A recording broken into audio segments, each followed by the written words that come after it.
Amigos y hermanos, comenzamos leyendo en el primer libro de Samuel, capítulo 7, y a partir del versículo 12 hasta el final. Dice así la palabra de Dios. Tomó luego Samuel una piedra y la puso entre Mizpa y Sen, y le puso por nombre Ebenezer, diciendo: hasta aquí nos ayudó Jehová. Así fueron sometidos los filisteos, y no volvieron más a entrar en el territorio de Israel. Y la mano de Jehová estuvo contra los filisteos todos los días de Samuel. Y fueron restituidas a los hijos de Israel las ciudades que los filisteos habían tomado a los israelitas, desde Ecrón hasta Gat. E Israel libró su territorio de mano de los filisteos. Y hubo paz entre Israel y el amorreo. Y juzgó Samuel a Israel todo el tiempo que vivió.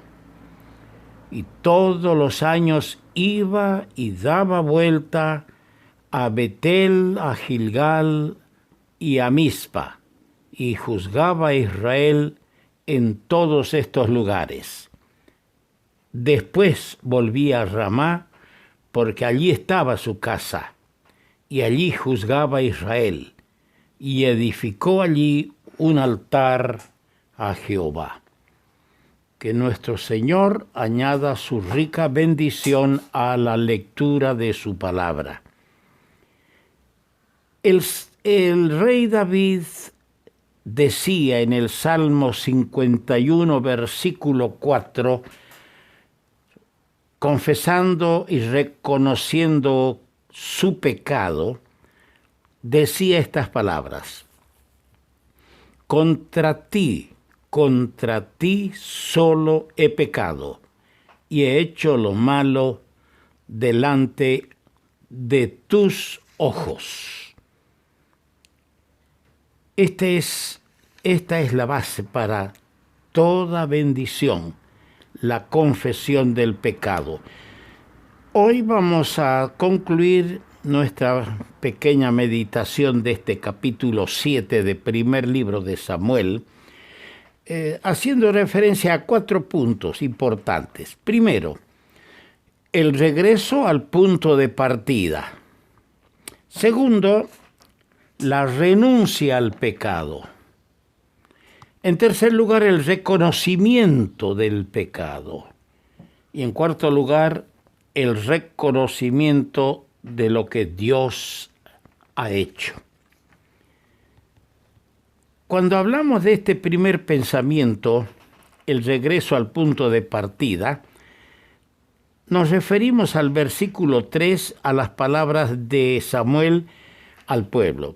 Si de todo vuestro corazón os volvéis a Jehová. Esto nos recuerda lo que leímos ayer en Apocalipsis capítulo 2, versículo 5. Recuerda, por tanto, de dónde has caído, y arrepiéntete y haz las primeras obras. No se puede dar saltos, porque la carrera cristiana no es una carrera de salto largo ni de salto alto.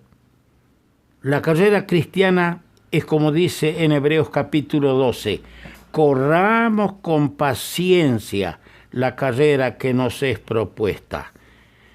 Y si nos hemos caído y estacionado, no podemos seguir avanzando fingiendo que seguimos adelante, mientras nuestro corazón sabe que está estacionado donde ha caído.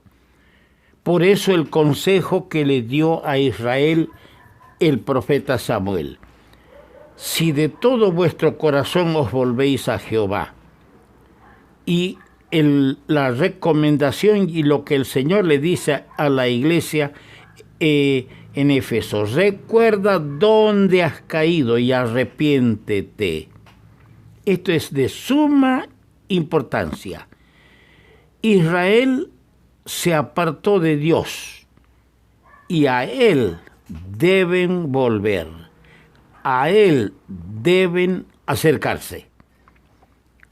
No es cuestión de alegrarnos en una reunión, de emocionarnos y querer continuar adelante. Tiene que haber un retorno al Señor. El apartamiento es el primer paso. Esto es lo que queremos señalar y explicar. El apartamiento del Señor es el primer paso. La desobediencia es el segundo paso. Dios ve el primero. Usted sabe que cuando un creyente se aparta del Señor, no lo ve, no lo ven los demás. Nuestro entorno no lo ve, porque el apartamiento ha comenzado en el corazón. Ese primer paso solo Dios lo ve, pero el segundo paso ya lo ven los hombres. Ya empezamos a desobedecer la palabra. Ya nuestra conducta, nuestro comportamiento ya no es como antes. El esposo, la esposa, los padres, los hijos, la familia, los hermanos en la congregación se dan cuenta que no estamos bien. Ya han empezado a ver el segundo paso, porque nuestro corazón, que empezó desobedeciendo, es decir, apartándose del Señor, ahora los demás ven que hay desobediencia al Señor. Es que el amor a Dios y el guardar su palabra siempre van juntos. No lo digo yo, lo dijo el Señor en Juan 14:21. El que tiene mis mandamientos y los guarda, ese es el que me ama. Fíjese, va junto. Esto no hay vuelta que darle. Guardar su palabra y amar al Señor son cosas que van juntas. La obediencia es la esencia de la vida que agrada al Señor. Lo repito, la obediencia es la esencia de la vida que agrada a Dios. A través de la Biblia se destaca la necesidad de la obediencia al Señor. A través de la Biblia se destaca el provecho que recibimos al obedecer a Dios.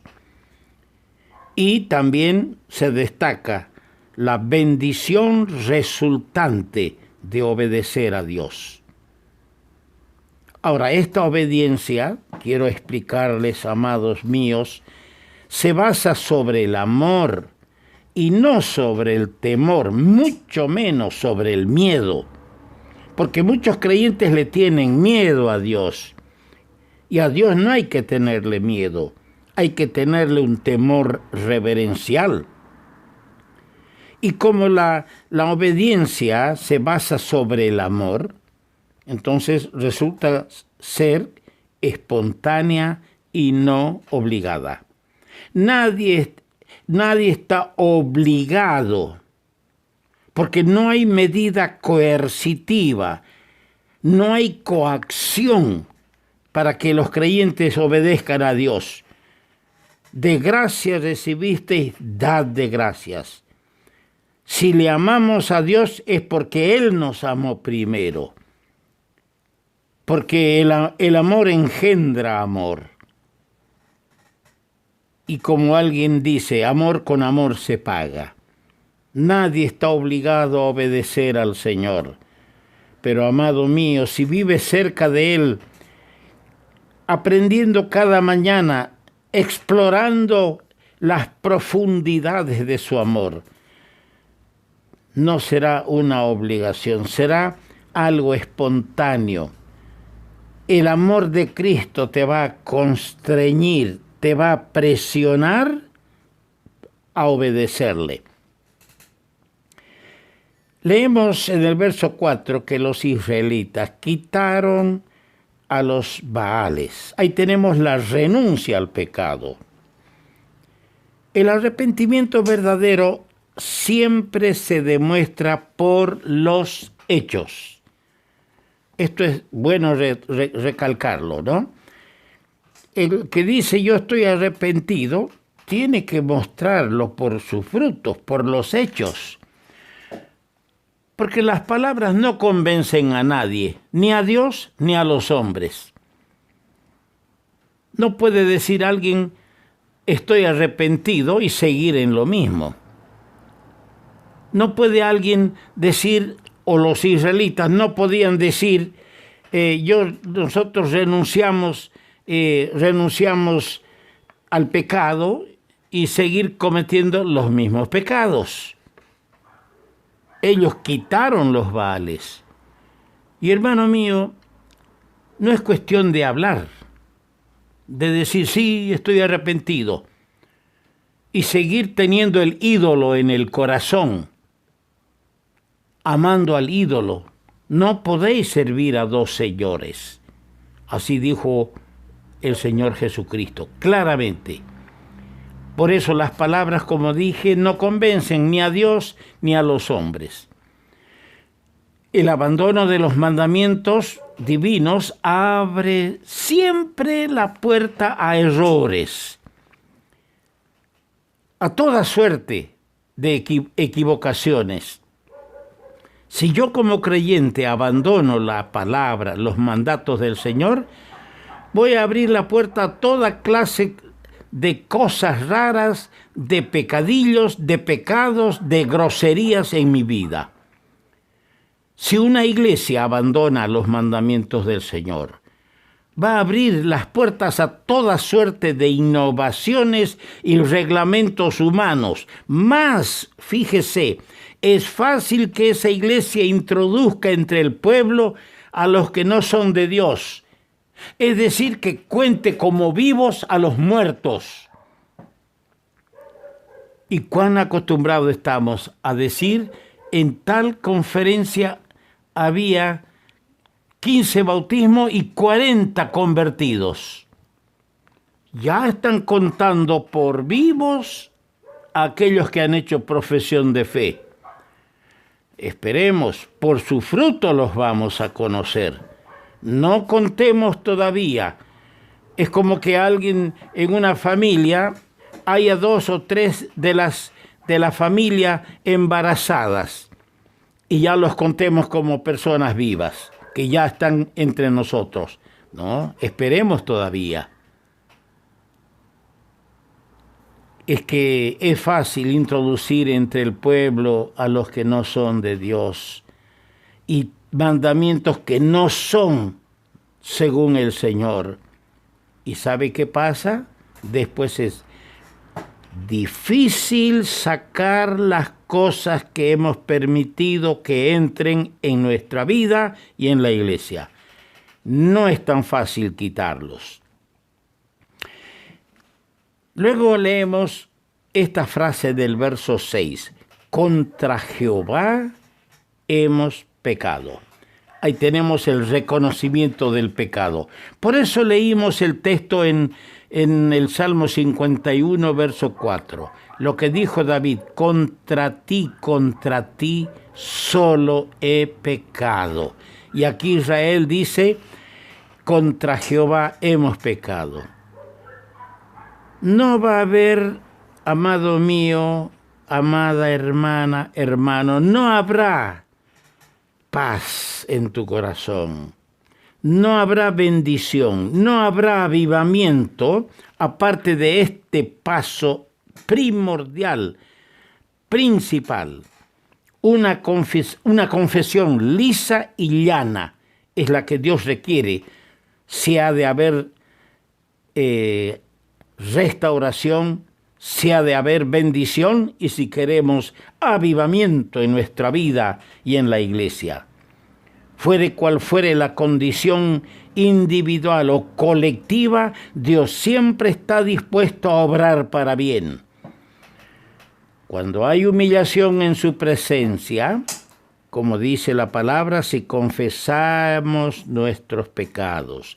Él es fiel y justo para perdonar nuestros pecados y limpiarnos de toda maldad.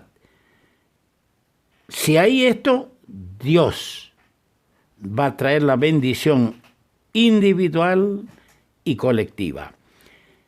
Y por último tenemos el reconocimiento de lo que Dios ha hecho. Ahora tenemos acá 3 lugares mencionados en el versículo 12. Tomó luego Samuel una piedra y la puso entre Mizpa y Sen, y le puso por nombre a la piedra Ebenezer, que quiere decir piedra de ayuda.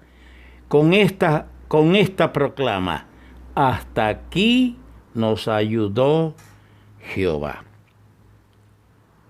Mizpa significa torre de vigilancia y Ebenezer significa piedra de ayuda. Sen significa diente. Tenemos delante de nosotros en este versículo una hermosa lección. Dios siempre tiene sus ojos puestos sobre los suyos, porque Él es nuestro Mizpa, nuestra torre de vigilancia. Él está siempre atento a todos los movimientos de cada uno de sus hijos. Él está atento para protegernos. También puedo decir que los enemigos de Israel no pueden moverse un solo centímetro. Ayer, hoy y siempre, tanto en Israel como en la vida del creyente.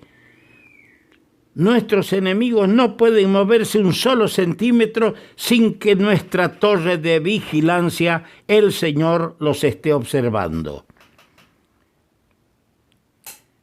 Porque Él es nuestro Ebenezer, nuestra piedra, nuestra roca de ayuda.